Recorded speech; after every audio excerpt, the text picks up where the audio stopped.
Okay, so the Raqs Artist Project is something that I have been working on for a number of years and came about in its dire need to come into full existence actually about a year ago, as I was watching various people working really hard to try to find how to claim their artistic voice within this beautiful dance medium, and having difficult struggles in all kinds of ways, as we do when we're trying to figure out who we are and what we want to say within our art. And there's a huge, interesting gap between, studying your techniques and choreographies and your music and the culture and classes and workshops, and then this big, gigantic leap from that into the stage. And I wanted to help facilitate and give some tools as to how there can be a really beautiful pathway that you can create within this that doesn't have to be tremendously arduous. It is definitely work, but that there actually can be a great amount of support that can go along the way. So that was why I felt the need to create this program. These three ladies that joined me within this, they applied, they had to do a full essay as to their dedication to their practice and to the work that they wanted to do within the actual dance form itself.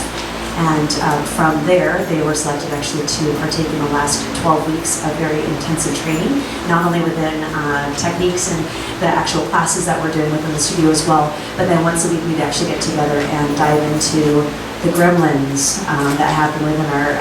work, as well as constructive criticism, talking about building a piece, how do we choreograph, what is our voice, what is our foundation, where do we come from, where do we want to come from, talking about not necessarily easy,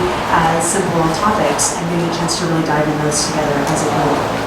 So within this program, they had to create two different pieces. The first one, and they didn't know this in the beginning,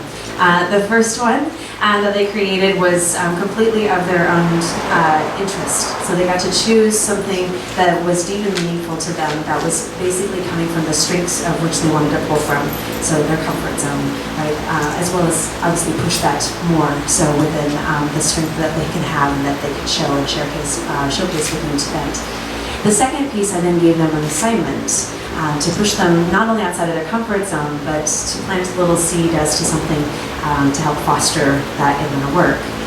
This definitely proved to be a wonderful opportunity for growth, as well as a nice little struggle that was colorful in the kind of way of developing a sense of trust that we must have within the creative process of going through. You probably have seen a variety of different memes on all kinds of different places that will say something about a source of inspiration, and then you're like, this is brilliant, and then you start working into the process more and you're like, maybe this is not such a good idea, right? And then you get further along and you're like, oh, I think this is a piece of shit. And then you keep going and then you're like, maybe I'm shit. And then you go back through and you're like, okay, maybe it's not so bad. And then all of a sudden that's brilliant again, right? There's this whole process that we go through, and it's a part of the creative process, and there's the trust that you have to create within that process, so that you know when you're in that dark space of being like, I am shit, I have nothing to offer, that you're like, oh, actually I've been here before, I know I'll get through it, like I'll keep stepping, keep doing the work, and then at the end you have something that may be brilliant, maybe not, but the actual process itself shows so much more about our work and about who we are. So the artistic process itself is something that is vulnerable, it's honest, it's real, slightly uncomfortable, and so full of beauty in this kind of way. So these three artists tonight are showcasing different work from you that they have dug deep into their hearts to create. And I will try not to get emotional about it, but it's been an amazing journey, and I'm so proud of them. So first and